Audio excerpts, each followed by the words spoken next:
Testing one, two, three. Testing one, two, three.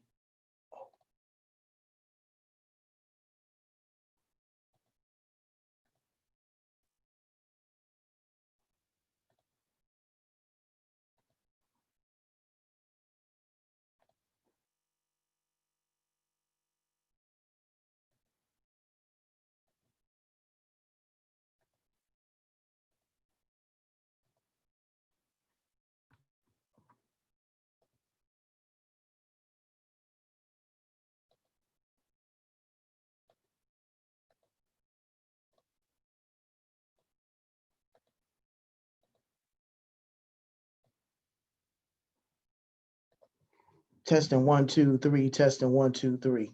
All right.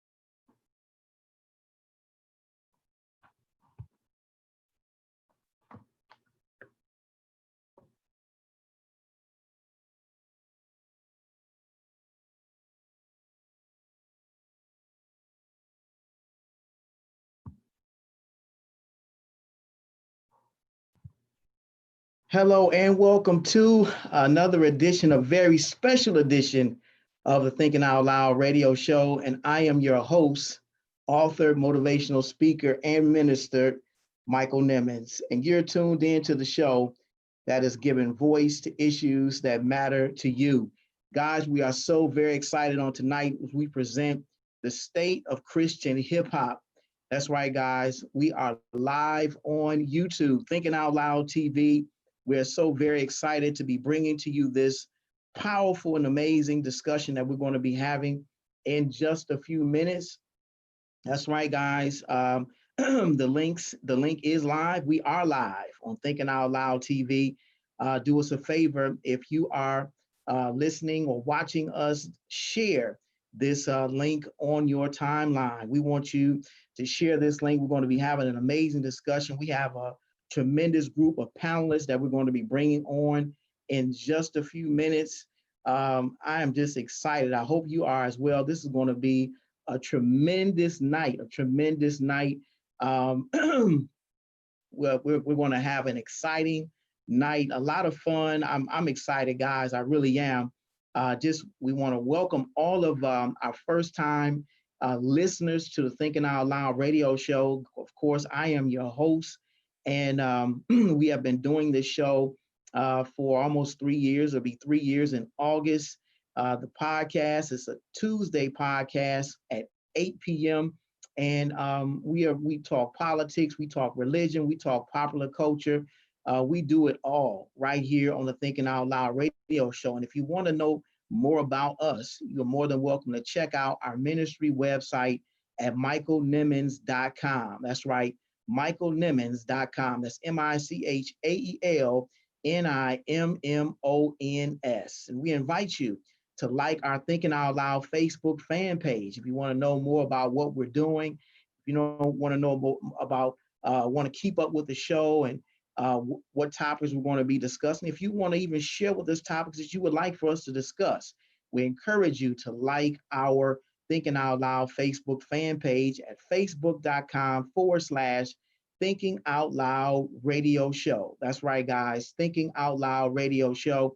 Like our fan page and subscribe to the podcast. The podcast is available everywhere you listen to your podcast: Spotify, iHeartRadio, Apple Podcasts, Google Play Music. We are there. iHeartRadio, TuneIn, radio.com, and the list goes on and on. I'm telling you. So be sure to check out the Thinking Out Loud radio show. We have a lot of great things that'll be coming up and are in store for you. Tonight, guys, somebody say tonight. We have an amazing lineup of guests that will be sharing with us about their experiences with Christian hip hop and why they do what they do. But before we get into all of that, I want to share with you a statement of purpose for tonight's show. As I said, this is something that we've been planning for some time now, something that I've always wanted to do. And I'm so glad that we're able to do this on tonight. But the original purpose of tonight's panel was to discuss the evolution of Christian hip hop with some of the industry's most talented and gifted artists. We still plan to do so, but in light of the recent events that have been taking place across the country, we cannot, in good conscience, conduct tonight's forum without first addressing what's going on, not just in Minneapolis, Minnesota, not just in cities around the country, but literally around the world. Decades ago, soulful artist and musical prophet Marvin Gaye asked the question, what's going on? He said, mother, mother, there are too many of you crying. Brother, brother, there are too many of you dying. We've got to find a way to bring some loving here today. He went on to surmise picket lines and picket signs. Don't punish me with brutality. Talk to me so that we can see, what's going on. I believe this song aptly captures the depth and breadth of what's going on in America right now. The murder of George Floyd by the white police officer David Chauvin has sparked an outrage and uprising, the likes of which we probably haven't seen since the '67 riots or the death of Dr. Martin Luther King Jr. And in fact, Dr. King said that riots are the language of the unheard. And if this is true, then over these past few days, the nation and the world have been crying out in their collective voices, denouncing the killing of not just George Floyd, but Ahmaud Arbery, Sean Reed, Breonna Taylor, Eric Garner, Tamir Rice, Sandra Bland, Trayvon Martin, and so many other Black men and women that have fallen victim to this deadly virus of racism and police brutality in this country. America, can you hear us now seems to be the prevailing sentiment from protesters, not just in this country, but in London, Berlin, and South Africa, and many other places around the world. And We Can't Breathe is not just the rallying cry, but it is the overarching condition of every Black man, woman, and child in America. We cannot breathe because our collective lives are being suffocated by the bludgeoning weight of police brutality. People around the world are saying enough is enough. Today, we are saying enough is enough. Tonight, in addition to our plans to discuss the state of Christian hip hop, its evolution, its growth, as well as its talented artists, we also will hear from our panelists as they share their thoughts on what's happening in our country and what they can do as CHH artists to help bring a healing to our land. Speaking of artists, we have a very talented woman of God, lyricist and poet, who's been on the Thinking Out Loud radio show twice already. And in addition to being our co-host for tonight's panel discussion, she's also going to be sharing a powerful spoken word piece to kick off tonight's show. I want you to give a warm Thinking Out Loud radio show welcome to my good friends and CHH artist, lyricist, and poet, Ty Scott King.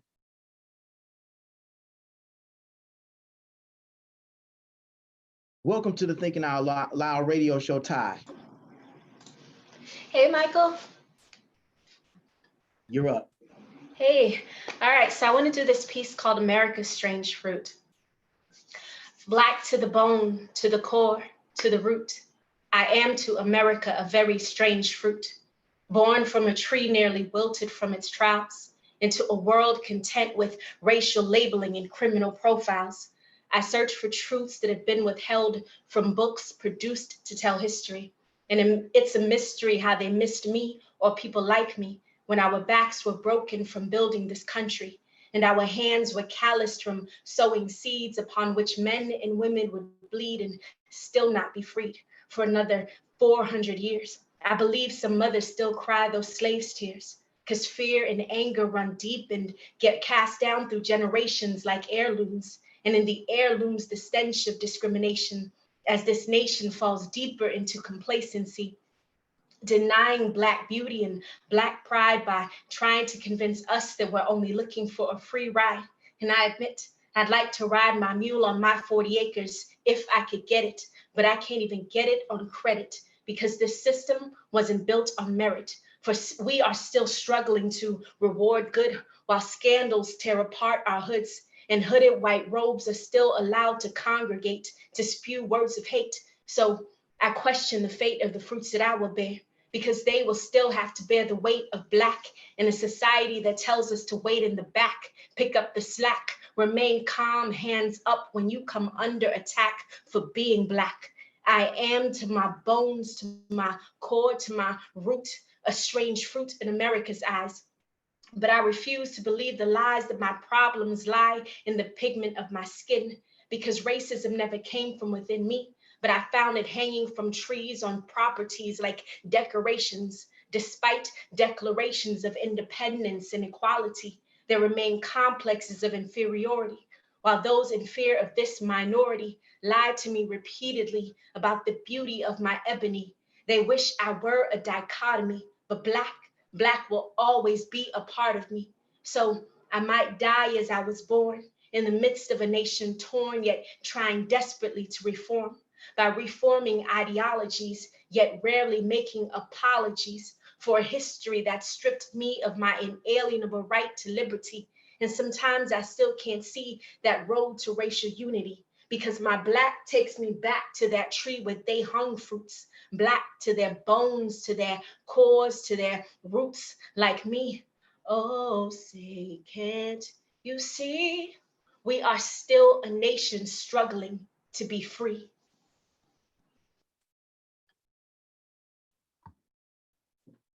Wow, wow, that was awesome. That was truly amazing, Praise truly, God. truly amazing. So glad Praise to God. have my good friend Ty Scott King with me on Yes, today. today. Yeah, it's gonna be a Absolutely, it's good finally here. combo. Yes. A lot of plans have been going into this event, man, and so we're so excited that you are here. I want to thank you so much for all of the work that you've been doing to help us put this together, You're and welcome. you just made it amazing. And I'm just excited about what the conversation that we're going to be having today. Of course, we started off talking about what's going on in this country, and of Yeah. course, we had to take a few minutes to address that, and we definitely plan to spend some time talking more about that during this event on tonight. But I want to get right into our introductions because we got some panelists that I Yes. know that are waiting to be a part of this conversation on tonight. So I'm going to throw it to you so you can introduce your first guest, and then we're going to go back and forth and introduce the panel, and then we're going to get started. Okay, well, ladies first. Dice Gamble is an internationally known award-winning rapper, performer, writer, and music artist. She's also the CEO of the faith-based company Dynasty God Idea, and she and I are co-founders of Christian Ladies United, aka Clue. Dice recently created CHH University, which is an online music school. And last but not least, she is a wife and mother of 4 teenagers. All right, all right. So let's bring Dice in. What's up, Dice? Dice! She's getting her audio, but she's in the room. She's working. That's her workspace.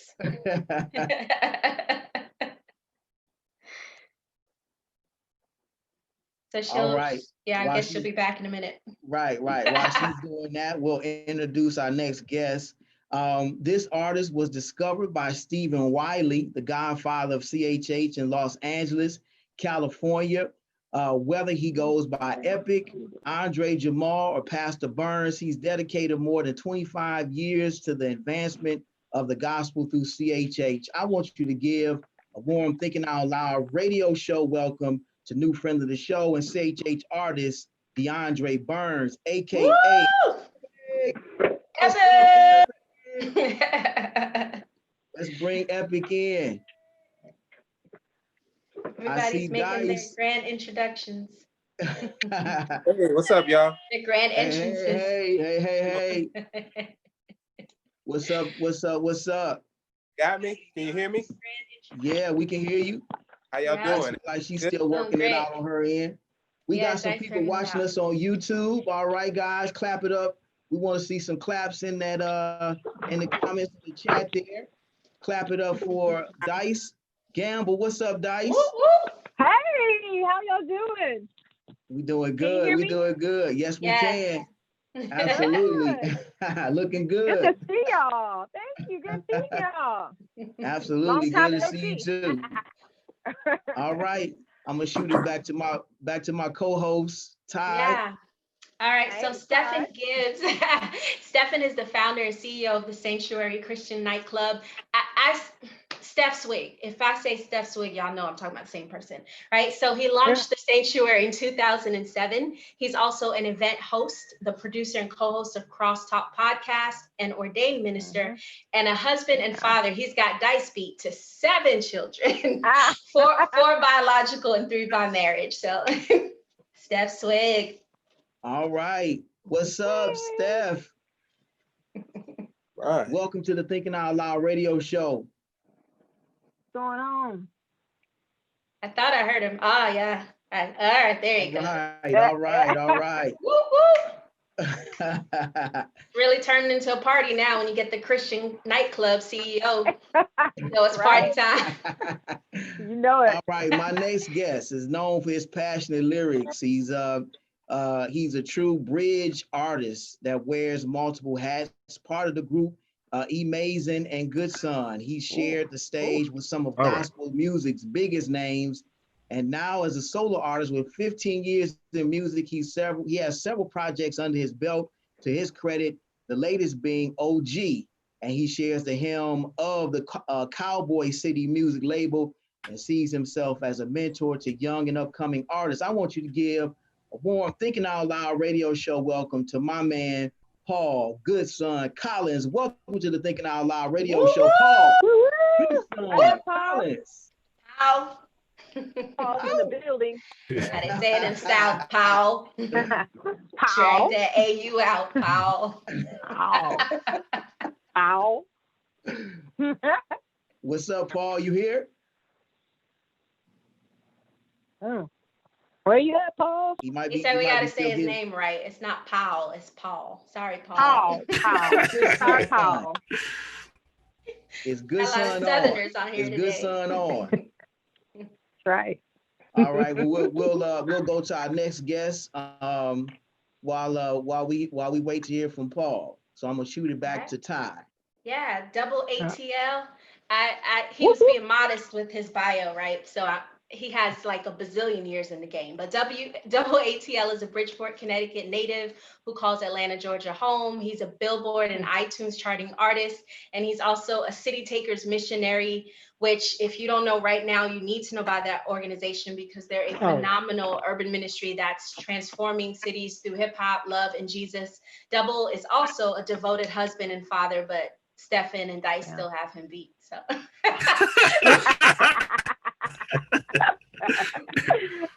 All right. Double ATL. Double ATL. In the building. Representing the What's whole up? city. What's up? Double in the building. And I see Paul looks like he's I saw his picture. Can we What's up, Dub? What's going on, everybody? What's up? What How y'all doing? All right. Good. It's all the way live. Yeah. All right. Y'all see me? Yeah. Yeah. Okay. We just see your picture with your wife. We want to That's see it? your Was that picture. him? Yeah, That wasn't that's him. Paul, I see you. good son. Am I in? We see your picture. We don't see you got to start your video. I see your Okay. video. Oh, you see his I see the video? picture. Yeah, I see the Ronnie's picture. iPhone and his head's moving, so I'm assuming it's a This picture. we Nah, talking- we said No. Paul. Let me see. Son. Let me We're see if still I trying can to get get in. Powell. Oh, my bad. Powell. Nope, still a picture. All right. Well, while Paul gets his situation straight, I want to introduce my last guest. And I hope he didn't drop off. But last but certainly not least, another good friend of mine, he released his freshman album, Supernatural, October 6, 2012. In between the 5-year gap from freshman album and sophomore album, B. Rutt enrolled into Destiny School of Ministry and graduated with a bachelor's degree in theology in June of 2015. He is a 2016 5-time Rhythm of Gospel Awards nominee and has held the #1 spot for Preach the Word Network Talent Showcase.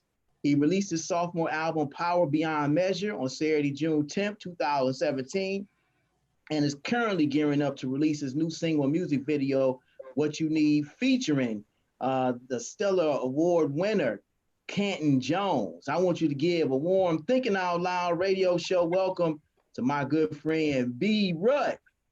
Is B. Rutt with B? B. Rutt. What's up, B? B. Rutt, clap it up for B. Rutt. Clap it up. I think he might have dropped off because I don't see his name in the waiting room. Oh, here we go. All right, B. Rutt. What's going on, brother?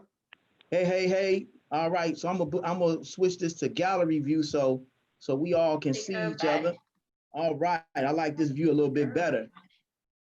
All right, we still can't see Paul right now, but we hope he's over there working it out. The Lord's gonna work it out for him. Always. There we go. There we go. All right, Paul. What up, Paul? There we go. Man, I'm so excited, guys. This is truly an exciting time. The state of Christian hip hop.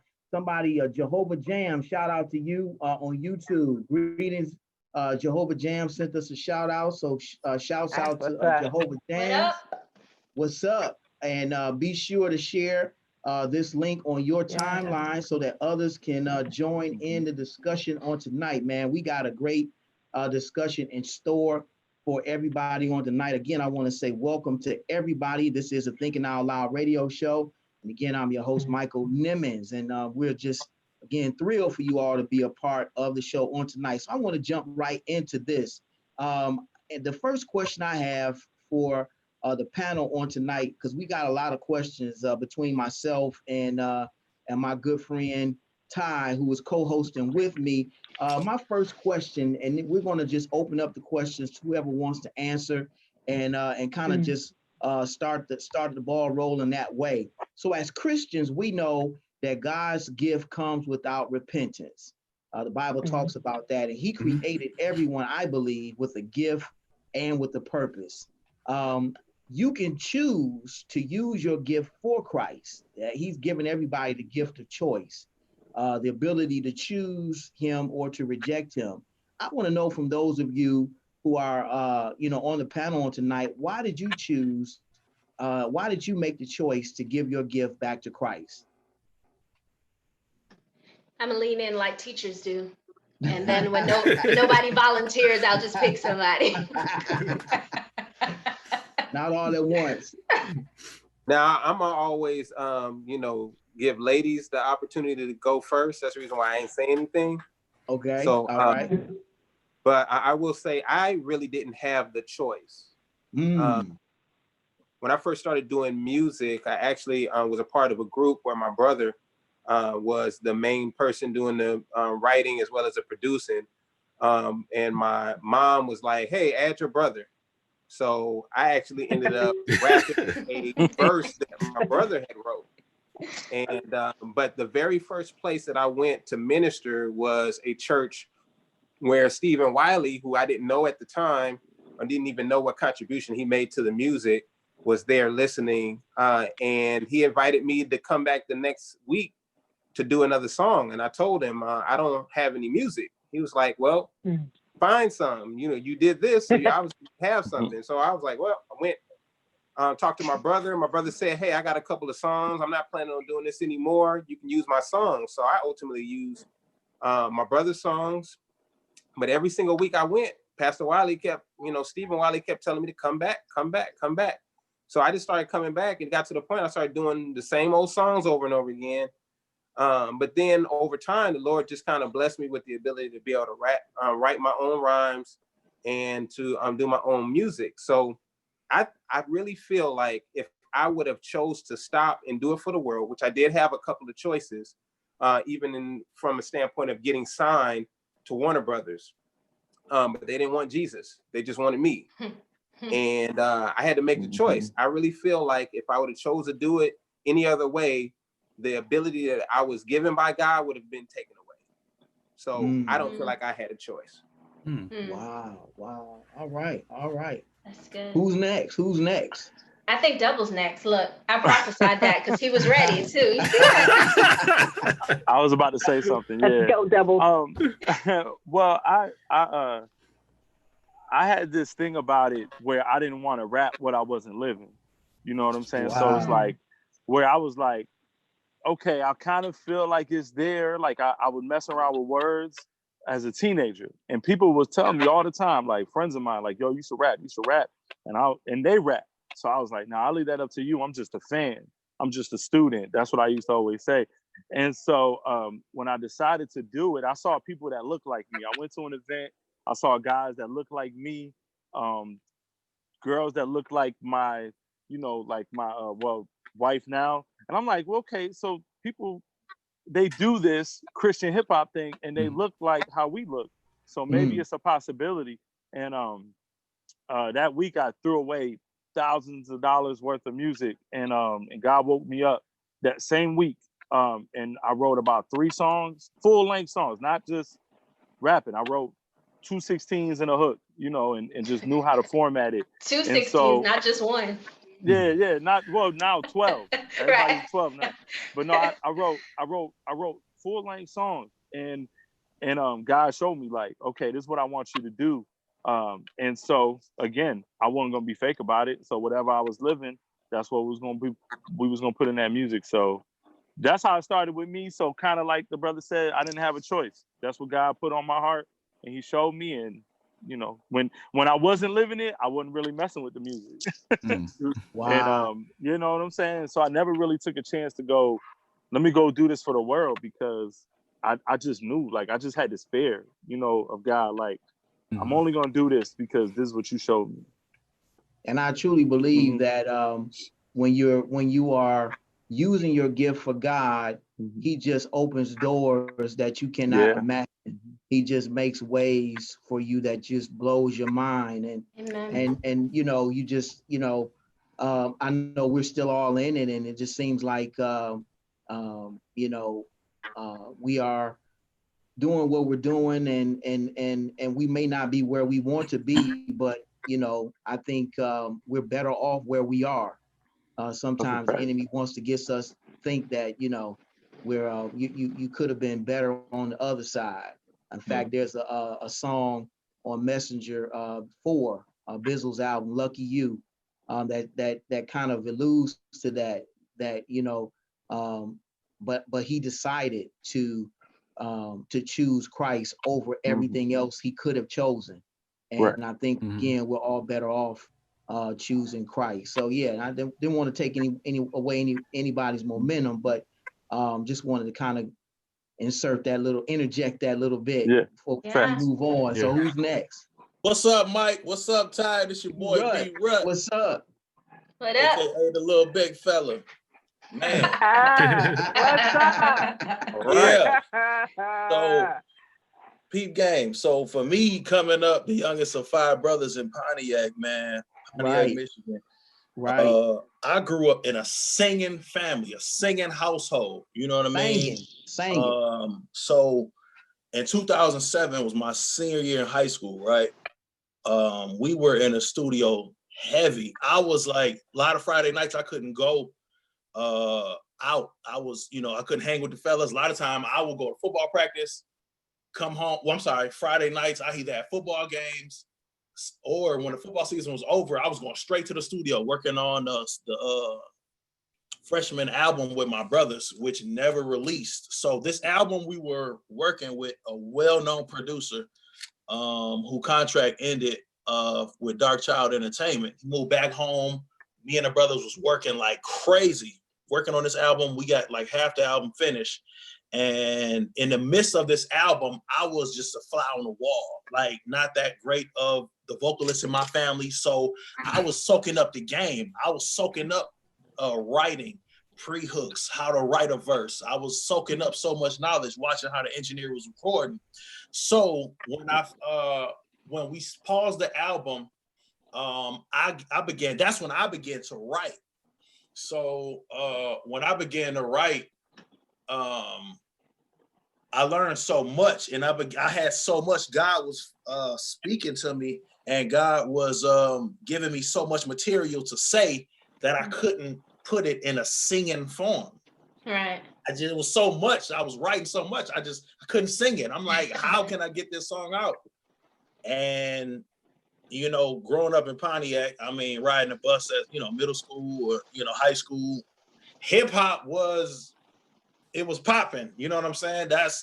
I didn't know what hip hop was until like middle school, high school, until I started riding a bus. So that was the only way for me to get it out, was to rap it out. And I went to film school, graduated in 2009 from the Motion Pictures Institute, worked on a music video for myself as my thesis film project. And, you know, friends and family was like, yo, this is your first song? I was just like, yeah. They like, yo, you might have something. You might have something. So ministry for me has always been first.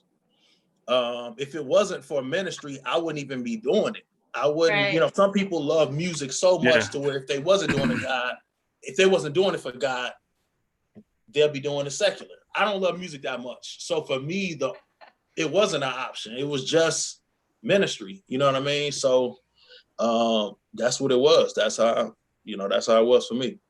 Yeah, that's good stuff. I like how you said if it wasn't for ministry, like that component can never fade away, right? Because what we do is for God, ultimately.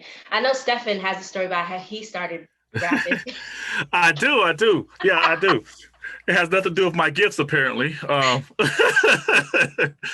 I'm probably the only non-rapper you have on there, that we have on here. I don't have a background in music. I didn't have a background in anything I did until God gave me the vision. So for me, I created a Christian nightclub called The Sanctuary, and it's kind of hard to say how I chose it. I felt like it chose me in a sense. I never looked into it. I was a regular guy going to church and wanted to win souls, but that was my only thing I was trying to do. But God gave me the vision to do a Christian nightclub to win those who don't go to church and kind of represent the gospel, because there's a lot of people who don't go to church because of what they've seen and the religious aspects of it. And God gave me the vision to do that. And I have no background in music whatsoever to this day. However, I think my gifts came along as I developed into the ministry of The Sanctuary. I would say if I had to put a name on the gifts that I had prior to doing the Sanctuary, I would say leadership and maybe influence. And I've always been a planner.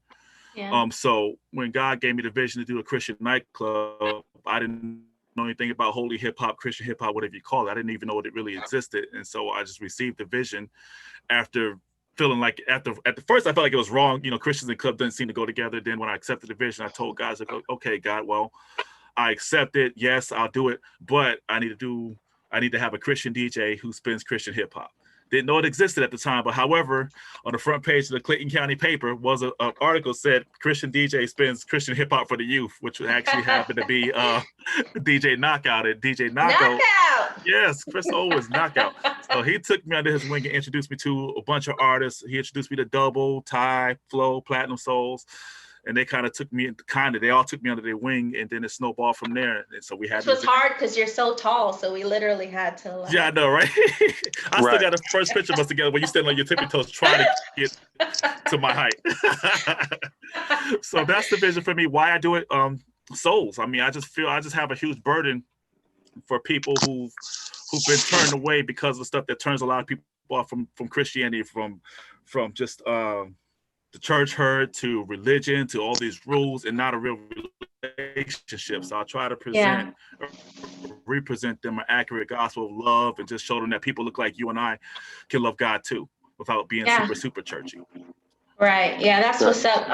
Michael's having some technical difficulties, but we're going to keep it going. I know it's Paul and Dice left, and yeah, I know y'all wanted to do ladies first, but sometimes Dice does this thing where she's like, I'm so shy, I'll just go last. So Oh, she unmuted her mic though. So what does that mean?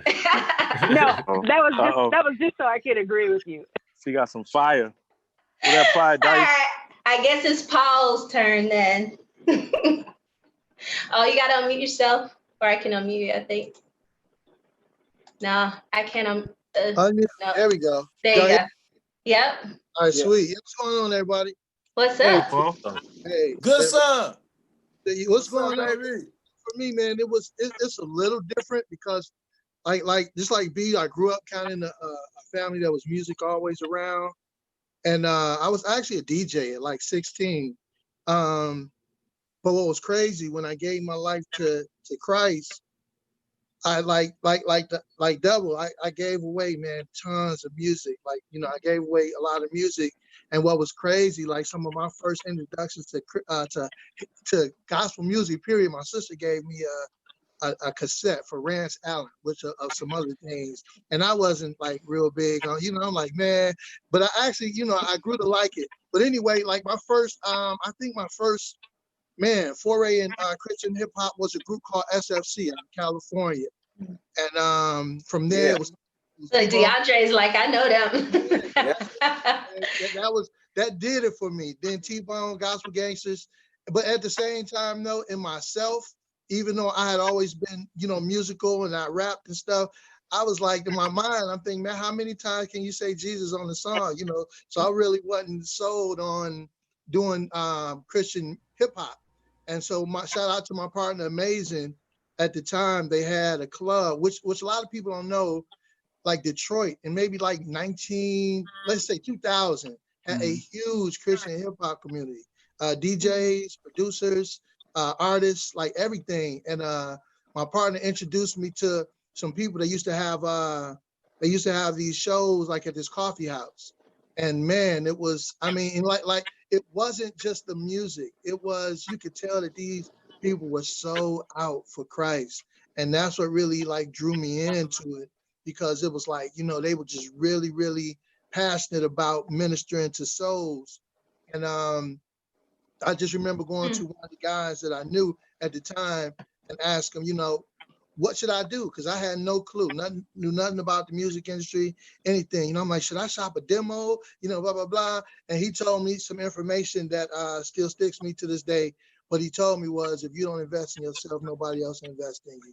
And so from that day to this one, we've been rolling, man. Just, you know, trying to be a light, you know, and trying to encourage people. So that's, you know, that's how we got here. Yeah, that's what you got to have, people who like bring you in, because a lot of the stories are like, I didn't know anything about anybody, but I saw somebody and they were like, okay, do this. So I think that's how it gets passed down, like through generations, is just we teach next, the next, the next. So, all right, Dice, and you next. Yeah, so raised in the church, you know, baptized at age 5, old school, you know, daddy a preacher, true preacher's girl in the building. And I just ran, you know, after I got old enough. You know, I'm in Atlanta and I'm 19 and I'm just loving it. So I'm like, okay, everything I didn't get to do, I'm doing. And that's what I was doing. And I got Ifani came and knocked on my door one day. I was living in the projects in Lawrenceville. Yeah, I was living in the project, you know, trying to get out of my horrible relationship. And I told God, you know, I say, you got to do something. I said, if you don't do nothing this weekend, that's it. Like, I'm just going to do whatever I want to do. Like, I know you're with me. But between that time, Ifani came, knocked on the door, and said, sister, are you saved? And I was like, yeah. You know, I was offended, even though I was ratchet and acting like a heathen at the time. And he was like, I want to invite you to my church, you know? And I was like, okay, God, I see you with the signs. And then started going to church, and then I got out of the church, and then I was in 3 car accidents, you know, 2 back to back in the same place on Highway 85 going north, 85-75 right before Cheshire Bridge. And that was what got my attention. You know, one time, the last car accident, my car stopped on the highway, and I saw a car come into my car and go out of my car, and I just heard cars crashing around me. I just tucked my head. And I called my friend and I was like, hey, I just need you to pray for me, you know? But being able to walk away from that relationship and that, I mean, my relationship with everything in life, from you name it, just being out there doing things I shouldn't have been doing with whoever I wanted to do them with, you know, from drugs, alcohol, you name it. Like, that was my wake up call, you know, for me. So it's like, I knew what I should have been doing, but it's almost like God was trying to show me, like, I keep sparing your life. Like, I keep sparing your life. And it was like, he just kind of would just let me be, and then just kind of just take me out of it. Let me be and take me out of it. And I was like, you know, I know this is God, because this is not luck. At this point, it is not luck, you know. But I'm the type of person, I need a rainbow, I need a pillar of fire, you know, like I hate to say I need signs, but I kind of got like Holy Ghost ADD or whatever you want to call it, where I'm like, I'm paying attention, but I'm like, you know, Lord, I believe, help my unbelief. That's the type of person that's just who I am, because when I go for whatever God says, I'm going. So there's no turning back. So I think, you know, that's just kind of how the Holy Spirit works with me. He's like, no, it's me. No, it's really me. No, it's me. It's really me, Di. This is the go. So I've always loved the church. I heard somebody say that earlier. You know, raised in the church, loved it, couldn't sing. And so I fell in love with rapping at a very young age, where I'm like, I can rap. I can't sing, but I can rap. So after all that interaction, and I really gave my life to Christ February the 1st, 2004, officially, that's when I just prayed about my name, Dice Gamble. Gamble is my real last name, for those of you who think I made that one up. And the Lord showed me in the Bible, it was Luke 23:34, where the picture of Christ on the cross between the thieves, and the last thing he asked God is, Father, forgive them, for they know not what they do. And then the soldiers rolled dice and gambled for his clothes.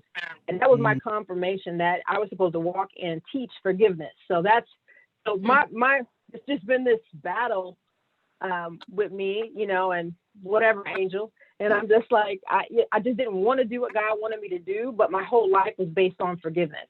And so that's what I get to teach now. That's what I love teaching. That's why I'm very forgiving, or I try to be as best I can. And that's the only reason why I get to do what I do, is because I've been forgiven. So, so I do it through music. I try to share that through hip hop, you know? Amen. That's what's up. Yeah. That's good stuff. Man. I know that for me, like Double, it was like, I feel like it chose me. I was writing since I was 8, but I came in through the poetry side. So I always had like MC fantasies, and I would emulate people and, you know, copy rappers that I liked. But getting in on the poetry side, it's like God placed me in the midst of the biggest poetry lounge in the nation, the Poetry Lounge in LA. And all these people are just doing, you know, poetry. When you go to a space like that, people are just open. And so I'm just hearing all kinds of stuff, but I had gotten saved right before he put me there. And I had friends who they weren't in ministry. They ministered to me, but they weren't artists of any type. They weren't, you know, they're creatives in their own way, but this wasn't even their thing. But God used them to like pour into me and pour into me and pour into me. So by the time I got into that venue, it was like, I don't even need to say what y'all say. I stood out from the very beginning, like, but I was cool with that. I was okay with being the light, because I knew that's why God put me there. But in the midst of that, God started opening more doors and just like leading me in different places, right? So I remember being in a church, and the first Christian hip hop concert I tried to go to was Gospel Gangsters. And I say try because it was my church, but it was so crowded we couldn't get in. And I was like, who the heck are these dudes? Like, we can't even get in the church, because they just like, there were thousands of people there. So that was my first Christian hip hop event that I ever went to. So I wanted to ask y'all, like, what was your first Christian hip hop event? Like, I know a lot of y'all had the same, you know, you encountered people, but who did you see first that was like, dang, okay? I can start. I went, I remember it was 2002, the Holy Hip Hop Awards and Showcase here in Atlanta. And I just remember that was when I went, and I was like, man, these dudes, like, they look just like me. And so, but I think what got me was I was in there watching, and I saw Corey Red and Precise. Wow. Because I'm in Atlanta, but I'm from up north. So like these guys were like straight New York. And and when I saw these guys, man, I'm like, yo, like, man, these dudes is real. And then when you hear Corey and Precise Precise rap, like, Yeah. they rapping that street talk. You know, like Right. I grew up all around dope boys, drug dealers, and killers. So when I heard them rapping, I'm like, oh, I relate to this. Like, they was in the spot. It was them, and then it was a good brother. My brother to this day, who I talk to often, Urban D. When I saw Urban D, it wasn't his like lyricism. They were hip hop. They had break dancers. Everything about them was hip hop. I grew up in the 80s. So seeing Corey Red and Precise with that street talk, and then seeing Urban D and his crew like with those elements of hip hop, I was like, man, I'm in. Sign me up. Yeah, wow. Corey Red, Precise, man. Classic. Anybody remember the Frontliners? That's good. Yeah. Right, the Frontliners. That's another old hip hop. Old school. Yeah. Wow. Anybody else? Yeah, I'll go. Oh, go ahead. Yeah, well, my first experience was actually it was in 2005, and it was the same Holy Hip Hop Awards that Double was talking about, and actually that was the first time I met Double, Ty, Flo. Yeah. Most of the people, some of them I had listened to before I got there, but it's like everybody was listening to at that point was like performing, so it was really cool. I was like starstruck, and just it was just so real. I'd never been in an atmosphere like that with so many people dressed like hip hop heads, but willing to pray with you and to talk to you. Like, these people was really on fire for God, but they look like you and me, like Double said. And it's like, I'd never been around that kind of people before. Everybody looking at like, this is how we live our life. It was no shame. It was like, it's just out front, like with the whole culture of hip hop, it's always bold and express yourself. And that was the same tenacity and boldness I seen about Christ. So everybody was like, yo, let's pray. I saw a dude, he had a Bible on his table. It was just a whole awesome experience for me. From that moment, I was hooked, man. I made up my mind to go to the Holy Hip Hop Awards every single year after that. When January came, I already had my tickets. That's my experience. Classic. Now I'm gonna tell you this: like, I was always jealous of MCs that were in Atlanta, because I always wanted to go to the Holy Hip Hop Awards, but I was all the way in California. Yeah, man, they came from everywhere, man. You should have came. Yeah. You should have came with Macho and Elsie, New Breed. Man, I probably did. I should have. There was even one time where I got cleared to be able to come and do music, and I still just, you know how it is, struggling Christian artists don't be having all the money to be doing all of that. Right. But I know for me, there were a lot of see, in Cali is a little bit different. Now I'm no longer in Cali, I'm in Montgomery now, but Cali was like, it had a lot of pockets. So it was a lot like my brother saying how Detroit was like really buzzing at a certain point in time. That's kind of how it was in LA.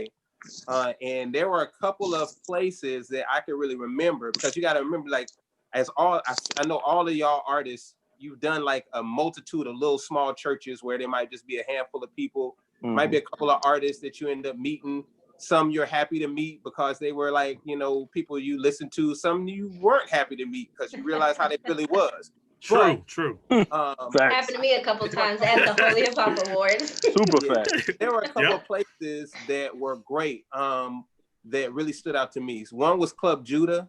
Club Judah had everybody there, from Corey Red, to a lot of the local artists like Eastwood and 2-5 and even Seven. Even Seven, before he was really popular, Seven would come in and spit. There were also another place, and this was the place for me that just cemented, like, when I got in there, I was like, man, it was called The Sanctuary. And these two young ladies from USC put it on, and they put it on inside of USC's campus. Man, you want to talk about the greatest atmosphere to be in, where just like I know for a lot of MCs, it's one thing when you go and you just rap and everybody says, oh, you did good, or oh, you sound good, or you are anointed. But it's one thing to go into an environment where it's nothing but MCs, and when you rapping and you spitting them lines that gonna really make people go ooh when they normally don't, but the whole crowd goes ooh because that's what they're accustomed to listening for. And The Sanctuary was the place. The major one for me was later on though. And I went to a Holy Culture concert with Cross Movement. I must say, that was the most electric place I had ever been in that did any kind of Christian rap. Like, there was places that were great, but man, when Tadashi got up there and did Off the Hook, it was unlike anything I had ever seen before. So I would have to say the biggest standout was that Holy Culture concert with Cross Movement. Wow. Who's next? Yeah, I think man, we've been spoiled in the city in Detroit, you know, but shout out to Motown. Yeah. Hey, shout out to the Holy Hip Hop Awards. We used to go down there every year and spend all that money for 5 minutes stay down there for 3 days. It was crazy, but it was great memories for that. I think the first, like, outside of the local artists that I spoke about, that was kind of like my first foray, you know, which was crazy. Cross Movement off of their not first album, but the second album. What was the second album? House of Representatives. Yeah. They did Yep. Yeah, they did a concert here at a high school called King High School. And you can tell that they were new artists. I mean, we knew who they were, but it was this auditorium that could fit about a good 1,000, man, people, 2,000. It was about 100 of us. And man, but I remember Cross Movement killed it. That's when Truth was like their roadie at the time. He wasn't even really official member of Cross. Straight up, he wasn't official. I still have. I remember. I have an EP of Truth that I bought that night. It was a song called "Accept the King," I believe. But that was like the craziest. But you know, I don't know if you guys are familiar with. It was a company called Fearless Entertainment. They used to do concerts here. So after that, and we used to get everybody that would come through. You know, and some of us that were artists, they were cool enough to like let us open and things like that. So yeah, I think that first Cross Movement concert was like it was crazy. And speaking of Truth, man, I still love his first album, man. Yeah. Oh my God, I still think that was probably one of his best albums. I mean, he's got like what 6 or 7 or more. I'm not sure, but his first album to me is still a banger. You know. Yes, sir. Anybody else want to chime in before we jump to the next question? Why? It's crazy because like everything leading up to what y'all just said, it just fit right in for my first concert was the Truth. 04, Moment of Truth. That album. Moment of my first event that I was like, oh, I already knew who he was. So when he came to the D, he came to like Good Son said, "What up, Good Son? What up, Paul, what's up, baby?" Chilling. Hey, Paul, that's it's my a family reunion. Like I came up watching Paul and Good Son and Amazing. That's a whole nother conversation for another day. But like he said, Fearless Entertainment was putting them joints on, man. And the Truth, that first album, Moment of Truth, when that tour came to Detroit, I was like, yo, I'm his #1 fan. I know all the lyrics on the album. And sure enough, I get to the concert, right? And me and my brothers, they hyping me up. Yeah, man, if he calls somebody on stage, you get up there or whatever. And I'm just like, all right, cool. So we chilling and we enjoying the concert. And this song come on. Oh my God, what song was that? I can't even remember the song. But I look up front and on the front row is this young black dude. And he is killing these lyrics. He know all Truth lyrics. And Truth pulled this young black dude on stage, and I'm like, oh, I'm hating. This dude know more Truth lyrics than I do. I was like, oh no, this dude got my shine. Truth pulled him on stage, and lo and behold, it was a guy who later on, me and this guy became brothers, and his name is Chris Clark. Here from Detroit. I know. Chris Clark. You know what I'm saying? Oh yeah. That's who it was. And later on, he went and signed with Pajam.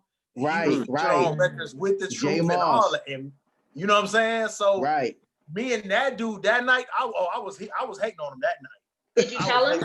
Did you eventually tell him? Oh yeah. I told him. I was like, man. He wore some wheat Timbos. He wore some wheat Timberlands, just like Truth.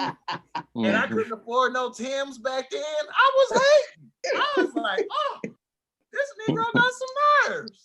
But I mean, but to hear Truth ministered live, that energy, I was all in. I was like, oh. Yeah. And when I went to that concert, I mean, from there, it was a wrap. It was like, oh, that's what, that's what helped me, I remember that. That helped That's encourage my favorite album.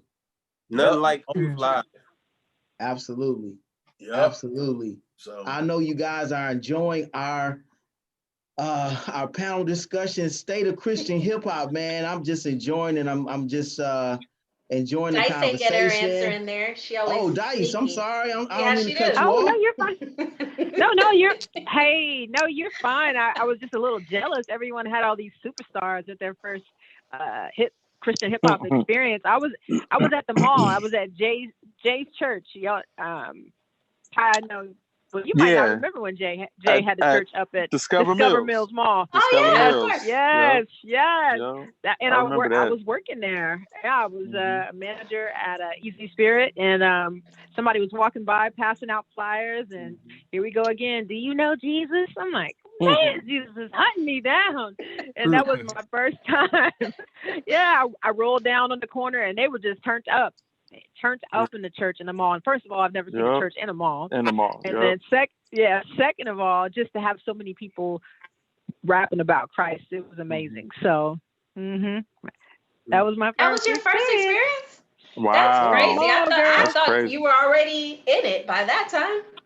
No, I mean I was into myself, and that was 2004. 2004. Yep. I forgot to mention that Dice was the first lady of CHH. Wow. The village. And the village. Got hip hop, Christian hip hop royalty. Yeah. Yeah. It's nothing. No, not at all. Not at all. We are humbled by your presence. Oh, come on now. It's a blessing to just get to do what I get to do. I love doing what I do. And so when you can couple your faith with your passion and what you love to do, like it's just a thing. And it's great. So I know I said that, but I don't want anybody to think that you were like the first female ever to rap CHH. Because of course we know. But that. So tell them what you were the first lady of, just to clarify. Well, I mean, I think most of you know, I had distribution through Holy Hip Hop. So that was my first album is through Holy Hip Hop, EMI Gospel. So that was just a terminology. I'm the first lady at Holy Hip Hop because I'm over there holding it down for the ladies at Holy Hip Hop. So that's kind of how that came about. Yeah, that's kind of how that came about. Yeah, that's right. Fam, Eddie Velez, all of them. Yeah. Marco, all of them. Yeah, that's right. He almost stopped us from fighting at the Holy Hip Hop Awards. Almost. Almost. Because you know how long we have to wait. You know, you like we were there one Saturday and our slot was super late, and we kept coming in and out of the arena, coming back to talk to the time people, and they were saying, well, y'all, it's like 10 people in front of y'all, and I swear, I think Mr. Dale, shout out to Mr. Dale. Look, I promise they was on the stage about 10 different times with 10 different people. Oh man! I remember shout out to Mr. Mr. Dale. That's my man. Right, Mr. Dale.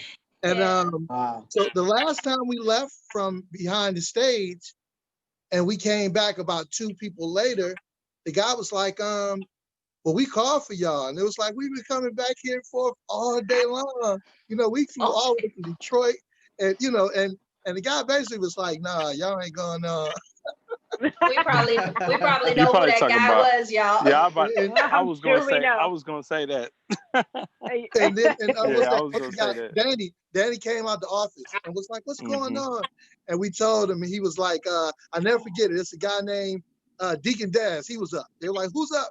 They was like, "Deacon Daz is up." It's like, y'all next. So we were out there performing. We were mad in the mug. We were out there performing. Mad ministering at the Holy Hip Hop.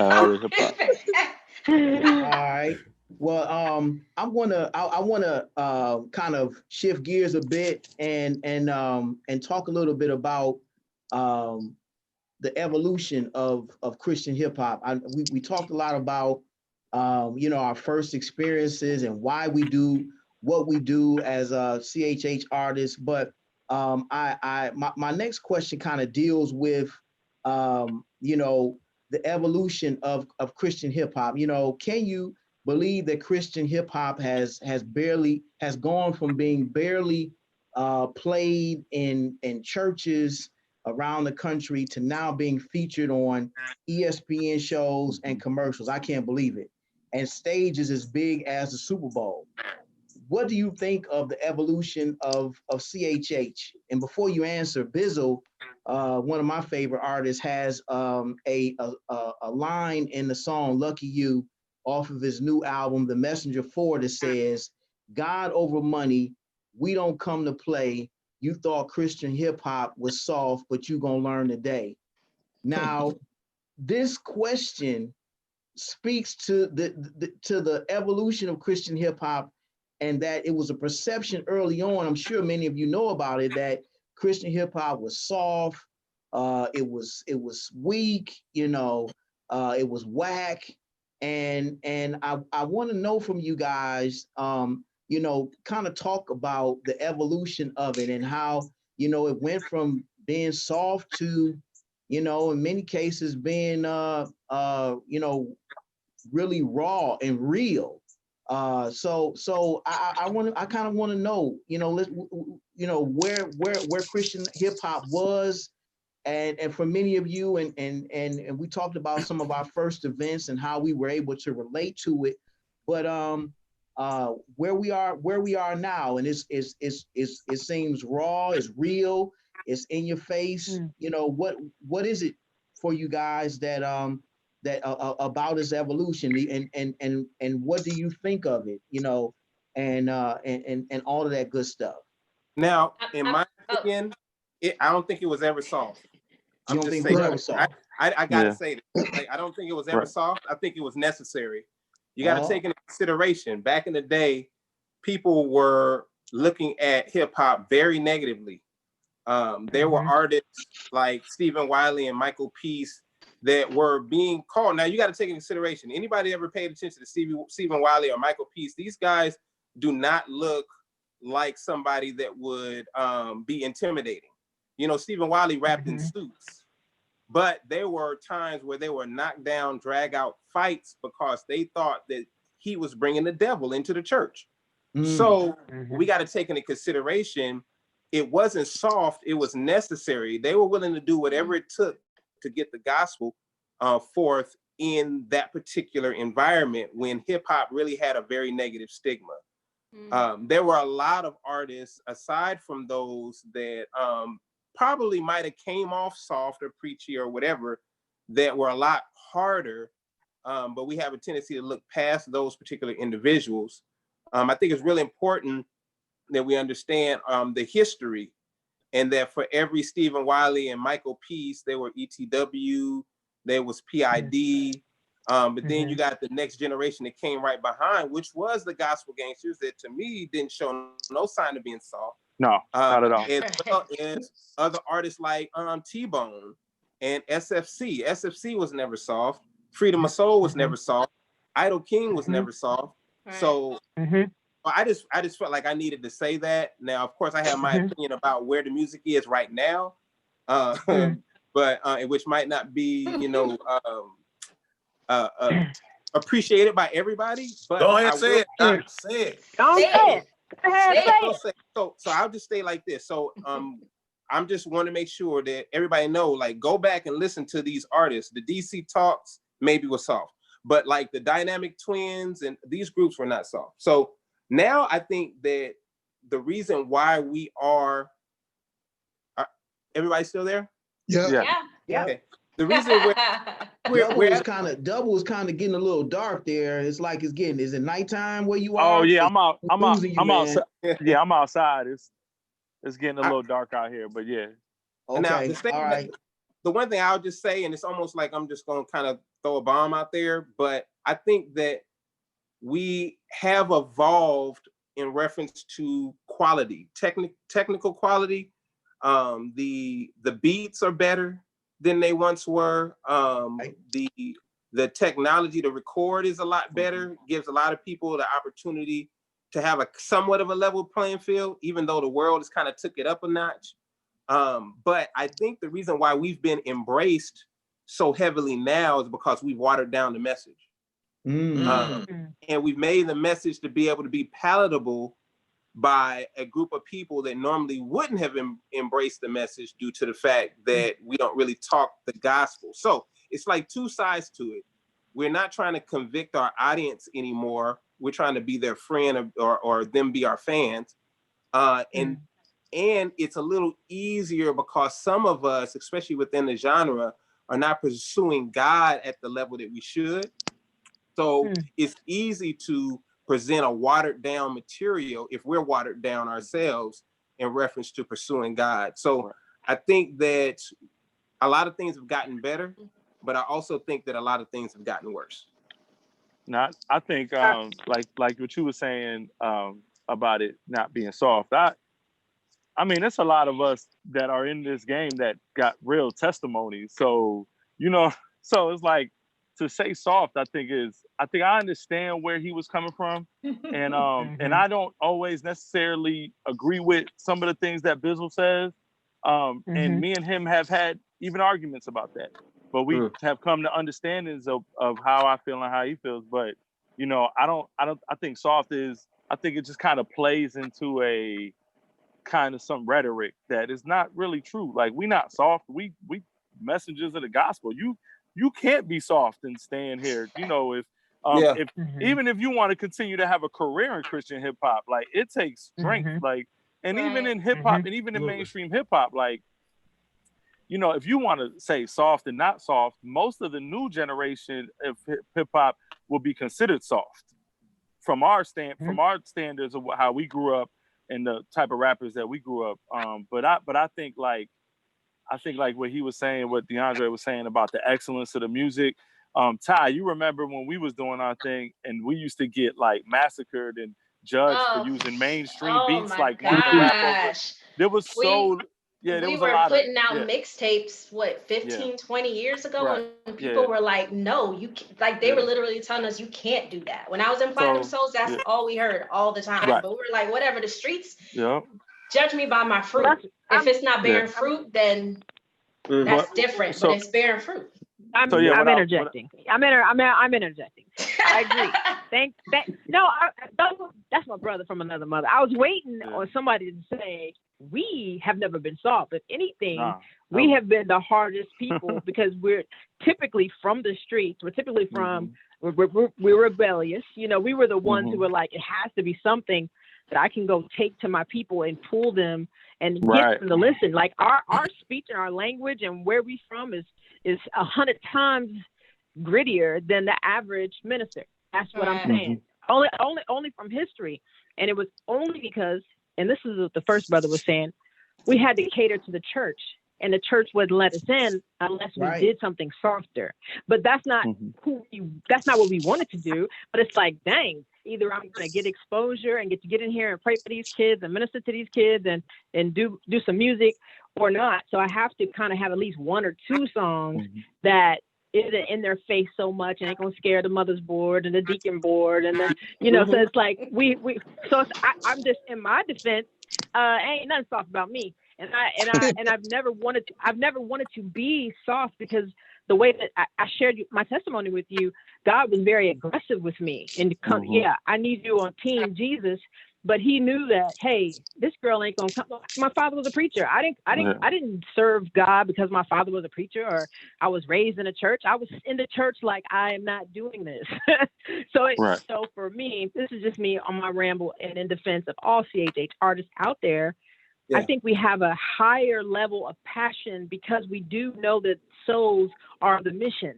So that automatically has us, we're already turned up. Notch, and then we love music, so but with all that, that's all I'm trying to say is I don't think we've ever been taught. I think we had to pick because of where we could go. We had to pick because of where we could go, so we had to be all things in that moment. Right now, let me clarify, because that was a line in his song, but but you all don't feel like, when, the secular artists looked at Christian hip hop, that was one of the things that was one of the things they said about the genre, that it was soft, that it was whack, I heard from within the genre. This is somebody who's Yeah. coming from being a poet and like moving to Atlanta, going holy hip hop and meeting all these people. I heard more than once, oh, Christian rap, that stands for crap in the genre. Yeah. Not anybody outside of it. Right. Like, wait a minute, do rap y'all is do crap. this? Like, for real? Wow. This is what y'all think of what y'all are doing. So Yeah. I don't know though. Maybe people tell me I'm intimidating. I don't even know how that happens, but maybe they just didn't want to say nothing to me. But I heard it more from within than without. Yeah. Shouts out to Kim Pratt, who's watching us now. I was going to ask y'all, do y'all know Kim? Because she's in Detroit. Kiwi. Shout out, What's Kim. up, Kim? Kiwi. Hey, Yeah. In the building. Absolutely. She needs to be on this panel too.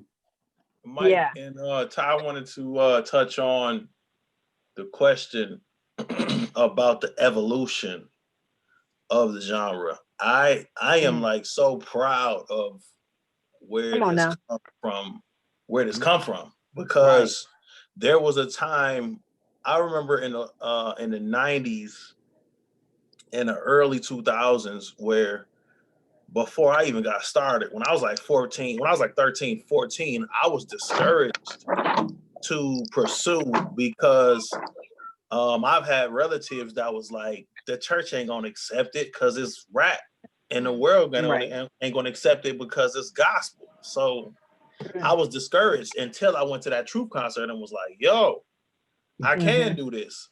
But there was a time where I felt like it was only accepted from the Black church. You know what I mean? Slowly. But now to see that the majority of the big tour dates are done. If you look at 116, when you look at Reach Records, they doing huge churches and venues that are non-denominational white churches. Huge. Right. And it's big. And it's like, whoa. I wouldn't have thought, 15 years ago, in the 90s, early 2000s, that it would have evolved like this. I wouldn't have thought that. So to see it in venues like that, and like was mentioned, I think it's NF song that's on like ESPN, and like it's evolved greatly. It's evolved greatly. You know what I mean? So Super Bowl stages. Yeah, absolutely. And I think it has evolved. Something that I think Brother DeAndre said was, I do believe it has been watered down and tainted a bit. I feel like in the early 90s and when it moved to the 2000s, I do believe that it was a lot more raw and straight to the point. Now I feel like it's weak now. I do, because I feel like it's very commercialized. I feel like it is commercialized in a lot of ways. For example, I feel like popularity equal commercialization, because are those two things even being considered? Is it because it's popular why it's being thought of as commercial, or is it just commercial because they really ain't saying much? Not at all. For example, like I can't remember who mentioned it before, but I think it was DeAndre that was saying that he had a deal on the table that they wanted him to not say bring Jesus. Right. You see what I'm saying? I'm not saying today's CHH artists are not saying Jesus as much. I just believe it has been watered down a bit, not necessarily the new CHH artists. I mean, I feel like there are, you know what I mean, some of the uncles in the faith who've been doing it for a while, who I looked up to, that, hey, I don't feel like they as raw as they was, spitting the scripture like they was. I feel like some has fell off. But I do believe, let me see. Yeah, Andre said that there were deals on the table, but some people didn't want the word Jesus mentioned. So I do feel like when it comes to the CHH where we are today, I feel like a lot of the styles are being copied from the secular artists. I do believe from, you know what I mean, the styles of rap, to the way we dress. You know what I'm saying? Like I feel like the world, we, not that we follow them, but I feel like some of the CHH artists DeAndre's like, what yeah. they do. You feel what I'm saying? So Right. I feel like it's watered down a bit. Well, Double never got to finish his comment. Oh no, y'all going. No, I was gonna say that we were kind of like stopped from doing things creatively back then, Ty. And but now it's like it's open. You can be as creative as you want to be now. And but the discipleship is lacking. And I think that's where my brother DeAndre was saying, like, we can be as, I'm saying we as, and just in general, as a genre, we can be as creative as we want to be, and there's more tools, there's better ways to do it. But you know, with discipleship lacking, that's where you find a lot of the watering down. That's where there's a lot of guys that, you know, y'all could start naming some of the young popular Christian hip hop artists now. I've put my arm around a few of them and told them things that I saw or that I've seen that I didn't necessarily think was, you know, the way that maybe they should be moving. And but it's not as legalistic as it used to be before. Before you would just get straight kicked out of wherever you was at. But now, you know, we have to love these young guys coming up. You know what I'm saying? We got to love on them and disciple them, even if it's from afar, because there's the guys that they look up to aren't really telling them what they need to hear. They just really kind of borrowing. I'm sorry to be so blunt, but they just kind of really borrowing from their gift and who they are, and not really saying this is how we should do it. But I don't think, you know, I just think this new generation coming in is probably a little bit more, they're just more influenced off of their peers than maybe we were. I think that's where B-Word was saying the sound all sounds the same. So it's like creatively we're more open. Yeah, creatively we're more like advanced, but we don't really got the big homies telling us anymore, this is the way you should move, if that makes sense. And I think something that I remember saying this when I heard Jesus music. I said Lecrae is going to be the best thing for Christian rap and the worst thing. That what we deal with right now is that all together, because we got a chance to see how successful an MC could be. Right. And now we're trying to pursue that level of popularity and fame, but we don't take into consideration what God might have called us to. Like we could easily be called to just 1,000 people or 100 people. Are we cool with that? You know what I'm saying? Right. If we were called to just 12 people, are we cool with that? Right. But then when we look at somebody that, you know, all of a sudden somebody comes on the scene and gets acclaim, then what happens is the same thing that always happens in hip hop. People start to follow a formula. Right. And if our formula is not what Christ told us to do, I think that we're in trouble. And then we start trying to follow other formulas, and then we're way off the path of what God would desire for us. So, yeah. I think for most of us, we were kind of like the you know, like the oldest child. Your parents are like really strict. So we had the church mothers like telling us, you can't wear a hat in here. I mean, I don't remember how many churches I almost could not minister in because the guy I was in the group with did not want to take his hat off. So like so many, right? Yeah. So I think the younger kids, it's like once you get to like your 5th, 6th kid, you're like, oh, you want to eat that off the ground? Go ahead. Like, you'll be fine. So I think it's some of that, like, you know, W, you were saying, and B, you were saying, like with the mentorship, the guidance, it's a lot of that is missing. And it is up to us now because we're basically as young as we still are, the elders. Yeah. So Paul's been trying to get in. No, yeah. I'm sorry. So I was just, kind of pivoting on what everybody was saying. But, I don't know if, we are like recognized, like we live in kind of like the society where there's a lot of I'm trying to think of how to put it nicely. We live in like the church hurt generation.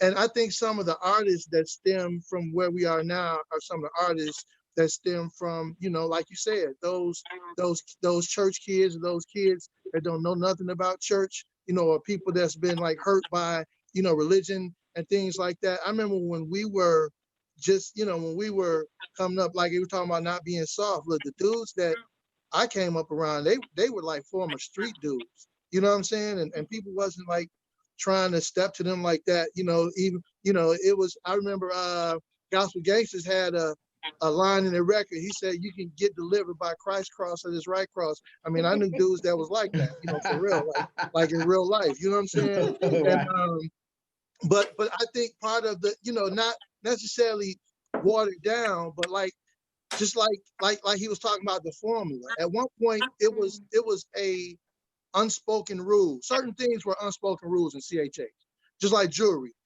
Jewelry was a no-no in CHH. Even though dudes could wear snapbacks and throwback jerseys and Timbs and Jordans, like jewelry was a no-no in CHH. And even though they didn't say it, you showed up, it was like, here come the heathenistic dudes, with the jewelry on, and so it was just like he was saying. I think that's some of the kickback was from how legalistic some of the things got, just like when certain brothers fell, it wasn't no reconciliation, like they just kicked them dudes up out the group, what I'm saying? And so I think a lot of this is the byproduct of that, because they're saying, we kind of came actually full circle, because it went from, like I say, street dudes to, at one point, you wasn't even official unless you were in Bible college, you know what I'm saying? And so now it's back to the, are people going to really believe me, and I'm like this theologically astute dude, you know what I'm saying? And so I think some of this is the byproduct of that we've came full circle from, even the legalistic thing. Truth had a song called Color Purple that talked about how, he was in that theological group, and there was a whole other group of people that helped him reclaim his faith. So, Good. Dice or Stefan? Yeah. But Dice can go. Weigh in. I would say Christian hip hop is just like the church. So in the same way, so it's like we have the waves, we have the season where it's awesome, then we have the transparency season where everything's revealed and God is trying to do a work. And I think that Christian hip hop is at that place right now, where now that we've had to shut the church down because of Corona and a whole bunch of other things, it's time for Christian hip hop artists to step their game up. And I would say the OGs especially, and start to teach the younger generation, because I'll be honest with you, when all the churches are open again, I think it's going to be a struggle to regain the youth. And I think that's where we're going to come in, and it's going to be, where are the artists who know how to go and pull them and really minister to them and get them back into the fold, and they, from a place where they know the person is telling the truth. Like, basically, like, we will probably be that bridge to get the youth to kind of come back. And I see it. So that's why I'm like, it's our time right now. It's our time to change those, where we've been cookie cutting the music and we've been cookie cutting the look. It's time to really walk in our full identity, the one that God gave us, all of us, and really say, let's go. Like, let's go. And the time is now. So that's why we're doing what we're doing. We're talking about it, and then action needs to happen next week. Yes, man. Good talk, but next week we need to move on some things. But I think it's great. I think for me, I like the conflict. I like the questions. I like it, and I do not agree with Lecrae making anything worse. I think, if anything, people wouldn't even know Christian hip hop existed if the man never sacrificed everything. So it's like, it's really easy to point a finger and say, oh man, I can't believe you got that far. And then you was like, I don't want to be a Christian artist. I want to be known as this. but he's human. And with all that pressure, and none of us were there with him, it's like, he's going to say what he's going to say. He already said he didn't really want to say that. It was like he just didn't want the pressure. And that's what a lot of us do right now. It's like we fall off because it's like, man, I don't want the pressure, but I still got to carry the cross. Now that I know I can do clean music, I don't want to do Christian hip hop anymore. It's like, listen, the word is going to be preached one way or the other, through the rock or through us. So what are we going to do? And how will they know if we don't go? So they can't hear it unless we do it. So it's like, I really want Christian hip hop to just own the moment right now and say, we know what to do. We have the elders to teach us, but our style's a little bit different, and we know how to go get all these youth. And that's what we need to be doing. That's the focus. That's why we have to really pull from the things we know, the things we've been taught. And now we can talk about purpose and mission and walk and covering, and we know how to do it and relate to them, and they know how to relate to us. So I feel the responsibility of it. It's not something I want to do it at my age. Like, I'd rather just be on the beach trying to get some sun. But it's like, yeah, I'm not going to the beach for a couple reasons right now. But it is what it is, But no, it's like I'm not trying to lose these kids. Like, I mean, that's the only thing that really got me to come to Christ, was there was a community of hip hop lovers and artists and rappers and poets that were like, it's okay to talk about Christ in here. It's okay to use your gifts to talk about Christ. So if holy hip hop didn't exist, like really when I given my life to Christ, I probably wouldn't be doing music or anything right now. I really wouldn't. So. All right, Stefan, you want to have the last word? Yeah, I'll take it. Yeah. Since you do the Christian nightclub, it's like Yeah, I might have a voice or two, something to say. Okay.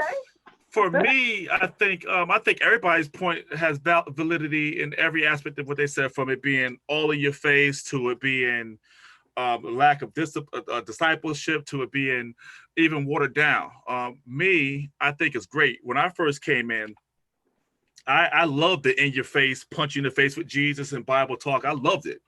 To me, it's like sermons over beats. I loved it.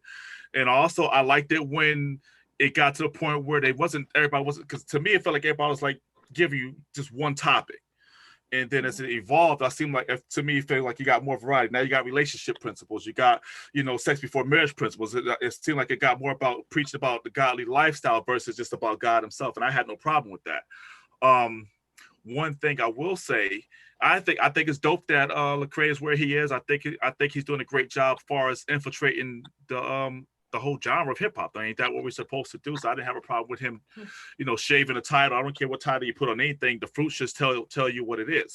I think the biggest thing I have a problem with now is even at this height, like I like where things going. I heard Lecrae's song in a movie. I was watching Black and Blue. His song's like the first song that came out. I thought that was the dopest thing to me. And wow, we've come a long way. I think that's great. And then I give you all the positive stuff, then I get to my negative complaint.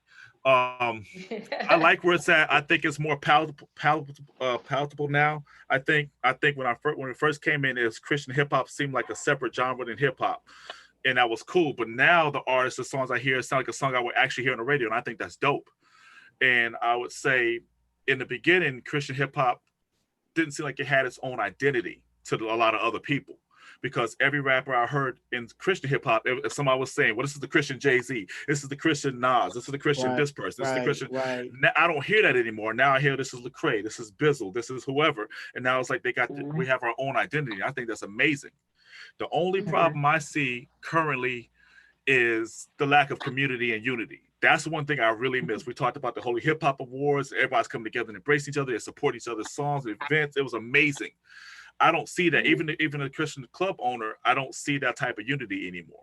You get a few handfuls of pockets here and there. You get a few clicks here and there. But the overall unity, like, I don't even understand why in Atlanta, where there's so many artists here, so rich for artists and Christian hip hop artists as well, that we still don't have the Holy Hip Hop Awards or award shows where everybody comes together and just have like a great time. Now you got like I said, you get little pockets of events here and there, but you don't have nothing on the same level as the Holy Hip Hop Awards anymore. And I miss that, but I do miss the community, and I see a lot of the vision.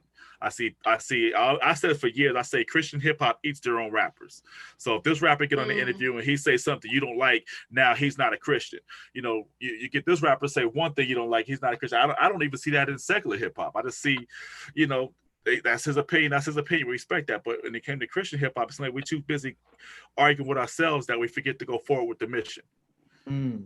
So I think I see it in secular. I don't know. I think it's totally in secular hip hop, but I agree that it definitely shouldn't be. We should be different. Okay. But that's my 2 cents. Thanks. Well, I know, Michael, we have a lot of other questions, so I'll lean to you to guide us. So since we're running low on time. I really enjoying this conversation, guys. You know, listening to you guys chop it up about CHH and its evolution. And again, we have a number of questions that we could possibly get to on tonight, but I really want to take the last half an hour that we have left and talk about what's going on in America, what's going on in this country, because even though I think this conversation is a welcome distraction from the last few days that have taken place, you know, it's all over CNN, it's on YouTube, and, you know, we've been inundated with what's going on in Minneapolis, Minnesota, and how it is affected just about every corner of this country and in pockets of the world, dare I say. And so I want to, you know, begin to talk about this, what happened, of course, to George Floyd, his murder at the hands of this white police officer, David Chauvin, and how, you know, what are your initial thoughts about this? How has it impacted you? And ultimately, what do you think as a CHH artist? Stephen mentioned something about community, and that's something that resonated with me. You know, how do you think CHH can come together in some way to help this nation heal? Because you know, this is we're at a very volatile place right now. And, you know, the Bible says, if my people, which are called by my name, will humble themselves and pray and seek my face and turn from their wicked ways, then will they hear from heaven and I will heal the land. And I think that's one advantage that you as CHH artists have over the world, over secular artists. You have something that you've been gifted with, that you can share to bring healing to a world that's in peril. So I want to know first of all, what your initial thoughts are about what's going on and how you think CHH can help.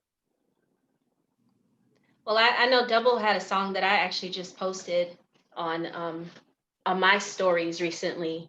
I feel like it's music. That's what we've been gifted to do, right? But so I kind of wanted him to kick it off because I think his song really speaks to a lot of what's going on right now. Wow. You're muted, Dub. You muted. All right. Sorry about that. I put a few songs out like between 2016 and 17, touching on, you know, a lot of the same stuff that we've seen this week. And it kind of just broke, even though 2016, 17 wasn't that long ago, for us to just keep like having to see the same stories, it just kind of numbs you after a while. And it's almost like, oh, it's another one, another hashtag, another instance. So I was on a Facebook call before this one, and I was telling the person I was on a call with that, you know, it's almost like I'm still processing. Like I'm still in the processing moment of trying to figure out, you know, how I feel, like just heartbroken but trying, because I live in Atlanta, I live in Georgia, and I work with a lot of people who are on the other side of our, okay, I work with a lot of races, I'll just say it. But, you know, just still trying to process it and figure out, what we can do. But one thing that I have seen is this week is I've seen us stand with the oppressed. And I think that's what we have to do. I think we get into our prayer bag, which we need to be praying, but we get in our prayer bag and we just don't want to leave the house. And we just like, but no, I think we need to be there.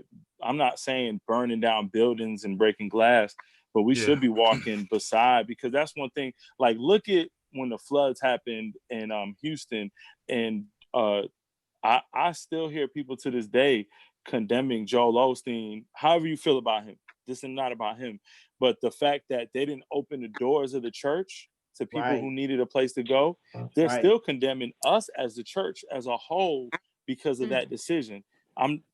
And so I think we need to, like, I see Lecrae and like my team at City Takers and Scott Free and all of these people still out. I haven't been out because my wife asked me to stay home. So I just kind of led by that example, but I see people out and marching and standing with the oppressed but proclaiming the gospel, not with a bullhorn and a sign that says Jesus saves. No, like, I'm standing right here with you. Let me pray with you. Let me tell you, let me comfort you. And I think as the church, I don't even think about it as CHH. I'm just thinking as the body, period. We have to be there to comfort people, to explain to them in this time, even if those moments of explaining are explaining to ourselves, because we're dealing with it too. We're all people of color. So I think, like, as Christian hip, I don't want to hear your song about it. I want to see you being about it. I want to see you standing with people and explaining to people that God is still God and that he's going to get us on the other side of this. But, still at the same time dealing with our own anger. Of course, you want to go and protest and burn a building down as well, because you can understand we're fed up with seeing people that look like our family members dying at the hands of police. So, I just feel like as the body, we got to be there for people. And as Christian hip hop artists, we don't need to worry. What I've seen some people I know doing, selling merch that has to do with this, or, well, let me put a song out that goes along with this so that I could get my numbers up. No, stand with the people, stand with the oppressed. You know what I'm saying? And help these people feel comforted in this time. You know what I'm saying? Right. That's how I feel. Yeah. All right. Can I say well, something? I'm Go ahead, Dice. I'm going next.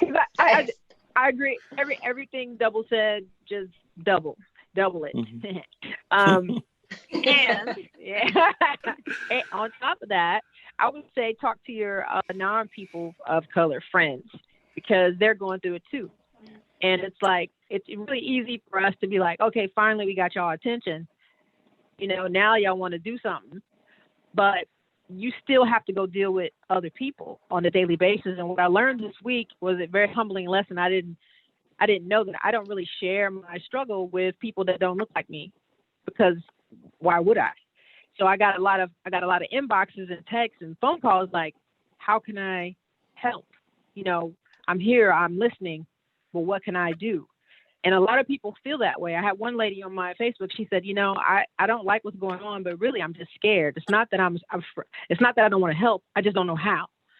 So I would say it's a tough thing, but hey, if you have some friends who that they're not really racist, but they're going through it just like you're going through it. Now that their level of you is heightened a little bit now, so it's like it's a good opportunity to really open that door and preach the gospel, yes, but also share with them who you are, and then also just ask them, like, what would you want to do, or would you want to have a meeting? Would you want to educate your people about the things that I go through? Like, it's going to take the whole world right now.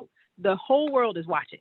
And it's like a perfect opportunity to talk about your situation. I never shared that I've been pulled over a whole bunch.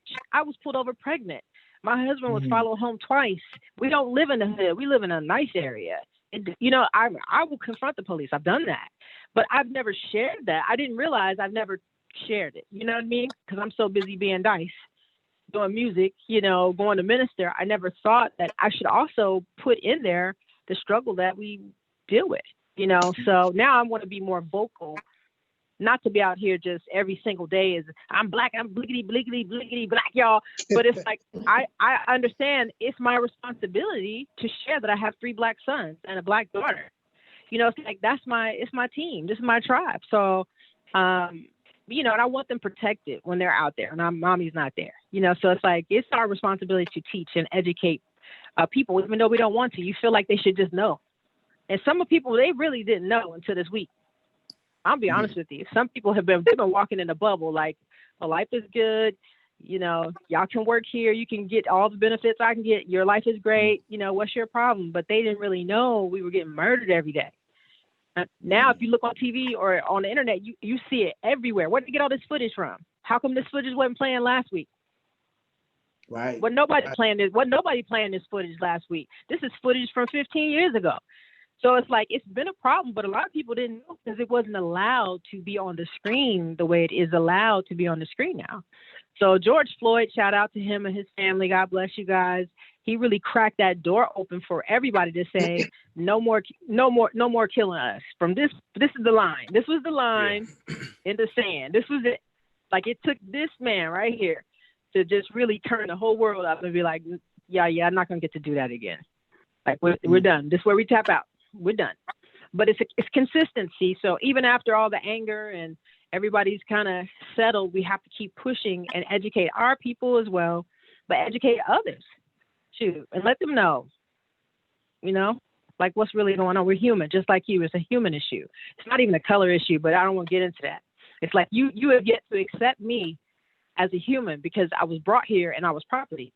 So you haven't even gotten to the fact that I'm a human yet. Forget the color. It's like, you should be treating me the same way you want to be treated. You should be looking at me the same way you look at your daughter or your niece or your nephew. Like, I imagine my son's faces, all of them, underneath that man's neck. And I was running and I just burst into tears. Each time I just kept crying and crying because I was like, that could have been my child. So that's the thing that got me this week, was like, yeah, no, we're not doing this no more. This is where we tap out.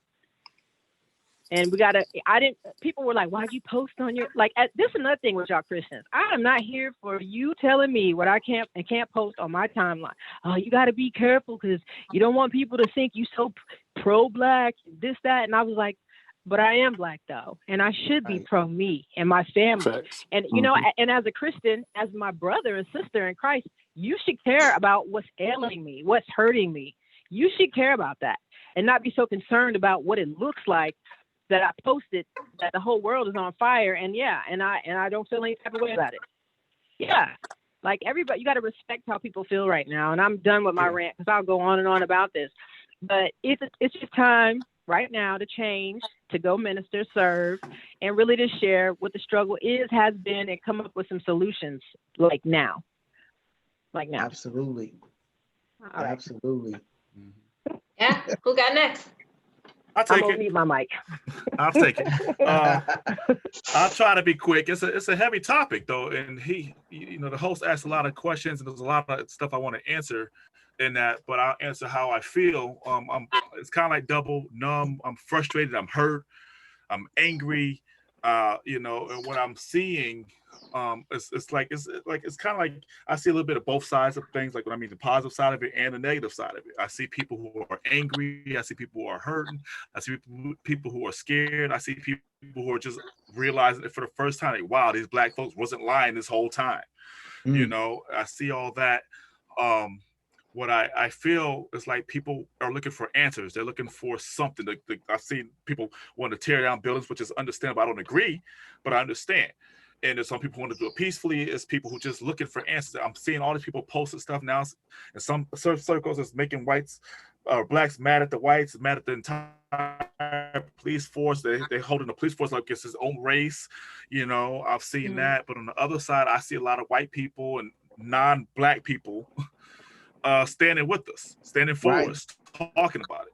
And it's kind of got me looking at all my friends who are not black, kind of outside of my eye, looking like waiting for them to post something on Facebook positive. So unfortunately for me, all my friends I know that are not black, they've been standing with me on this. They've been standing up for it. And I think it's a wonderful thing. And it's like Dice said, it's not a black and white issue. It's a racial issue. It's not even about black and white at the end of the day. It's a racial issue. But if we all are the United States, if anybody's being mistreated, we should all be standing there. You know, it's hard. It's really upsetting to see people make jokes about it and stuff like that. And there's some on some forums that's like, wow, we come a long way. And the other side, like, dang, we didn't go that far at all. When people can still be that insensitive about it, seeing how it's tearing this country apart. On the spiritual side, I feel like there's a lot of people waiting for the church to respond. You know, church are responding here and there, and Christians responding here and there. But it's like everybody's coming at the church. We're the church. We're the church leaders. You know, for me on the spiritual side, I feel like it's in the Bible. It's like, I do believe when negative stuff happens, it sparks a positive thing on the other side of it. So it's kind of like Dice said, he died, but look at everything that's coming on the other side of it. Look at how many people are actually looking. We've been trying to get the people looking for a long time. We have videos of all this stuff happening since Rodney King days. And now white people and non-black people and Mexicans and different countries are protesting. So they are aware. They're standing with us. At the end of the day, as far as what CHH can do, I think what Double said was perfect. You know, we need to be out there in the community. Those who are allowed to, and if it's wise for us to be out there, we should be out there, you know, giving them answers, being present, you know, praying, ministering, leading. You know, we have God in us and we're supposed to be in the midst of the community, so we should be out there. But on the artistic level, I would like to see a We Are the World type song. I know every time, like, when it's something that needs to be brought to awareness, a song with a bunch of dope artists coming together did have impact. We Are the World, they did it with when the Twin Towers fell, you know, they had all the artists come together. They had the Marvin Gaye remake, What's Going On. And those songs are powerful and moving. I think we do need that too. We need guidance, we need uplifting.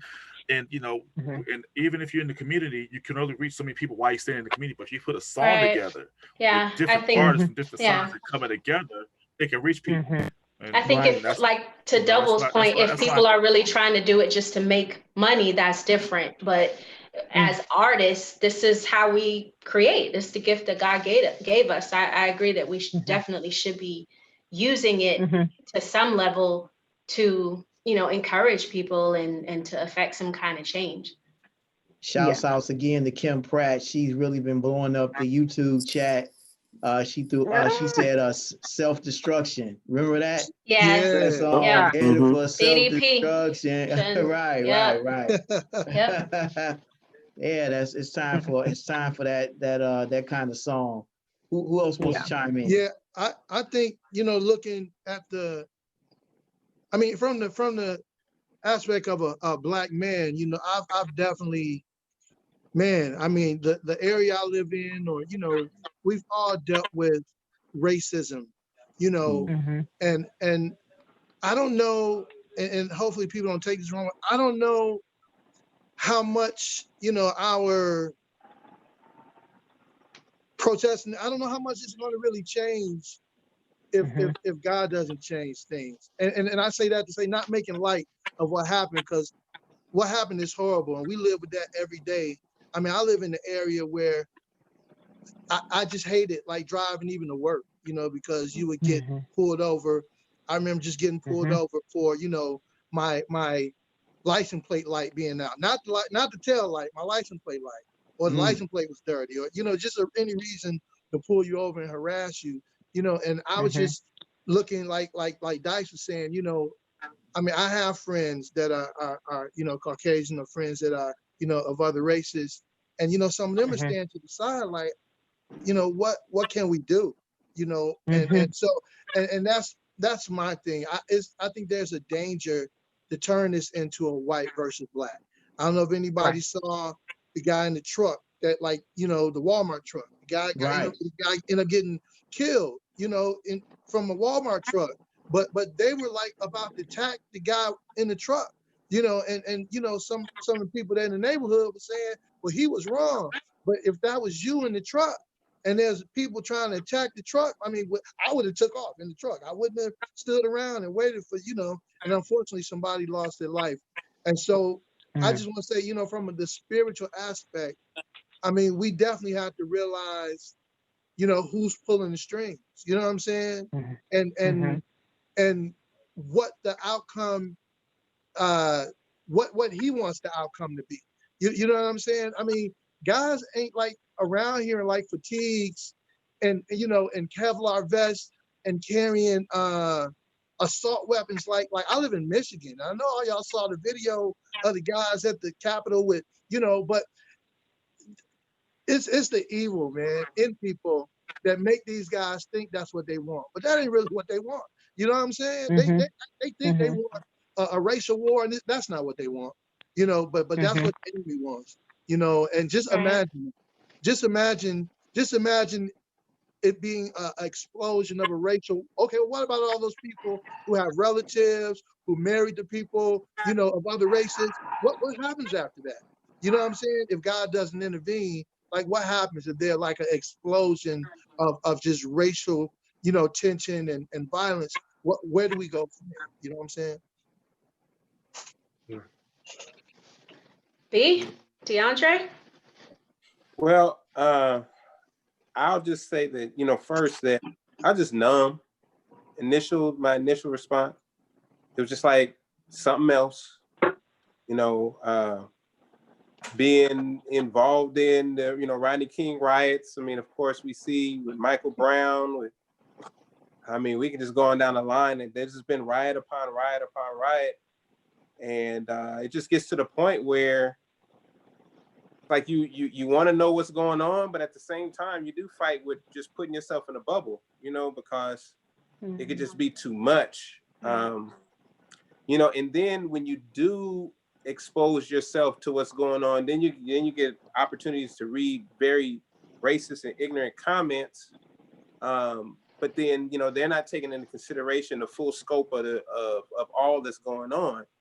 So if you're looking at somebody that's getting shot because they had a broken taillight, or somebody that you broke into their house and shot them, or, they just eating ice cream, and, and it always ends up being some excuse as to, why it was justified, not even taking into consideration that it was a person's life. It just makes you numb. I mean, even to the point where we had the coroner say that, the initial coroner said that, Floyd's death wasn't by, asphyxiation. Asphyxiation. But then natural for the family to do a second one, and it turns out that's exactly what it was. Right. Of course it was. We knew that. Yeah, it just sends this message. Like, am I crazy? You know what I'm saying? It's like we're always consistently, are we crazy? Gaslighting. Get shot. It's all gaslighting. Yeah, Philando Castillo gets shot, and but then sometimes I've had to just pray and unplug because I'm thinking like, okay, why now? Why are you all of a sudden feeling the weight of what's going on now? Is it just because the coronavirus and you stuck in the house and you're actually having to see exactly what's going on? It's just a sad thing. I always have to make sure that I get in my word and I dedicate, things to prayer so that I can be mindful and understand that this is a sin problem and not necessarily a race problem. If everybody really followed the teaching of Jesus and read the scripture and understood it to its full degree, then we wouldn't even have this as an issue. So, right, because you can't legislate morality, right? You can't teach. You can't do that. It's a heart matter. Put things back into perspective. And this is the thing I find is really interesting. And then I'll go on just real quick to what I think we should do as artists. Anything that we've ever seen on TV, and TV, we be binge watching stuff. It's just it's programming us on a consistent basis. Whenever you watch anything that pertains to the end of the world or anything going on, where's God? God does not exist. Not in those platforms and the things that they show us. You watch The Walking Dead, they ain't no God. You watch movies that got Superman, Spider-Man, the Avengers, they ain't no God. It's these things that we create to come in and supposedly save us. But where's God, right? Well, we know that God is active. We know that he's touching people's hearts. We know that it's not all bad. But at the same time, we do find ourselves being pulled in by media. You look at it long enough, you're going to think that, that it's over. The whole world is over, but God is still at work. I feel that as artists, what we need to do is take same initiative that secular rap did back in the day, and that is to shed a light from a different perspective. NWA did, F the police, all these different ones, but they did it from their perspective. I think that in a lot of ways the church has been silent when they need to be a little bit more voiceful. Okay. Yeah. In light of the word and the kingdom way of going about things. I think that we need to start attacking things from the same vantage point that, let's say, like a Kendrick Lamar. If anybody ever listened to Kendrick Lamar's To Pimp a Butterfly, the very last song, he had an interview. It was like a makeshift interview between him and Tupac.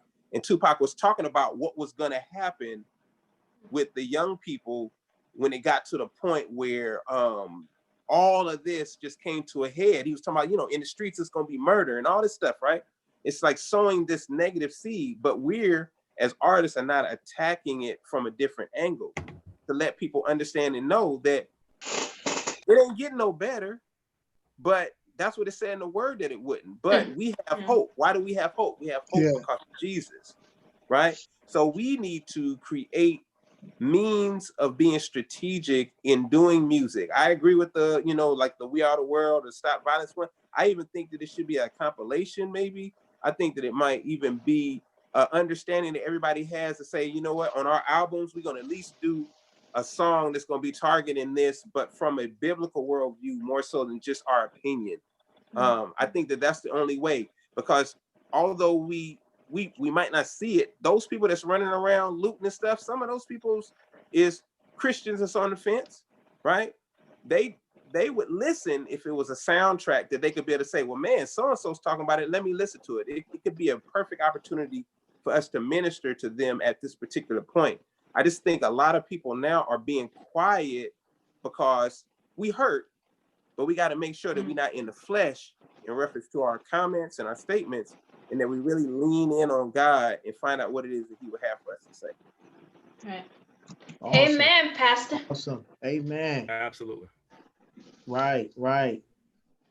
Who else? B was the last one.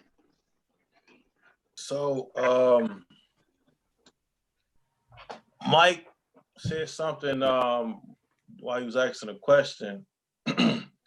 He quoted I believe it was 2 Chronicles 7:14. If my people which are called by my name would humble themselves and pray, seek my face, turn from their wicked ways, then will I hear from heaven, I'll forgive their sins, I will heal their land. I feel like the key part of that verse is the beginning. He said, if my people. That means he wasn't talking to the world. He said, if my people. So obviously God's people got some things to turn away from. And I do believe that we're seeing something right now. I'm gonna make this real brief because it's almost time for us to, but I believe we're seeing 2 things right now in the world with the racial injustice, police brutality, and COVID-19. We're seeing something that we have seen before and something we've never seen before. 2 significant things, man.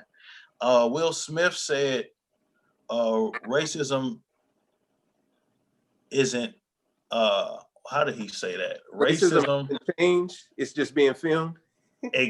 Exactly. It's not getting worse. It's just being recorded.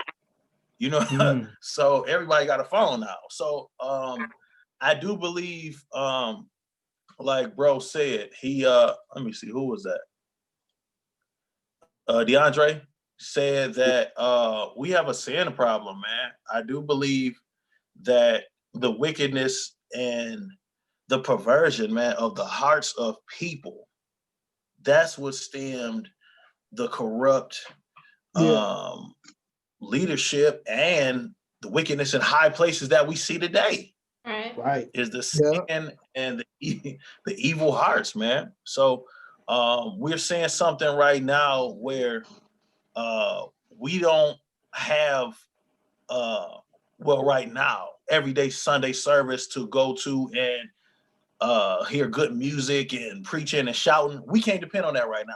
Only thing we have to depend on is the word. I'm seeing, no disrespect to nobody, but I'm seeing pastors or speakers get up with hoop triggers and they preaching with the mic. We don't need more church right now. We need the word of God. Right. We don't need shouting. We need, only thing we have to depend on is the word. That's it. That's it. Man. So I feel like what's going on in the world right now is exposure. Judgment is beginning in the house of God. We seeing biblical prophecy being fulfilled. And it's mind-blowing that little old me would be able to see stuff like this in my lifetime. Right. So I just believe, man, that that was significant, Mike. I was thinking about that scripture before you even said it. So when you said it, I was like, oh, that's it. He said, the man of God that wrote that book said, if my people. So God's people have something to turn away from, man. I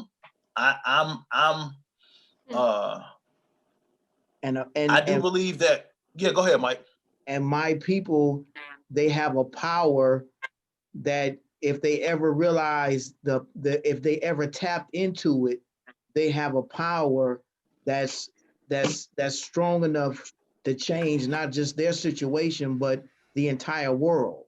But they haven't tapped into it. And that's another part of that scripture that's powerful as well. Amen.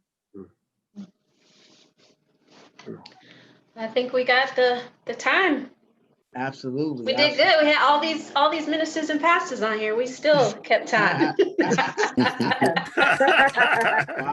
Wow. Well, guys, I am just so thrilled and excited about the conversation we had on tonight. I want to give Ty an opportunity to share her last thoughts, and then I'm going to close it out. But again, thank you all for being a part of this. I'm already seeing a state of Christian hip hop too. We got to include some more people. Like I said, Kim Pratt was blowing up the YouTube, and I said you got to be on the next panel. So man, we want to stay in touch with everybody. But before we let you all go, I want to give Ty an opportunity to give her thoughts, because she was actually a big part of this and co-hosting and helping to bring you all together. Amen. Yeah, I'm just really thankful that all of you all said yes, and that we were able to have this dialogue, because I think, to hear the input, like for me, my mind went straight to how can we make a difference in CHH? We put out that music.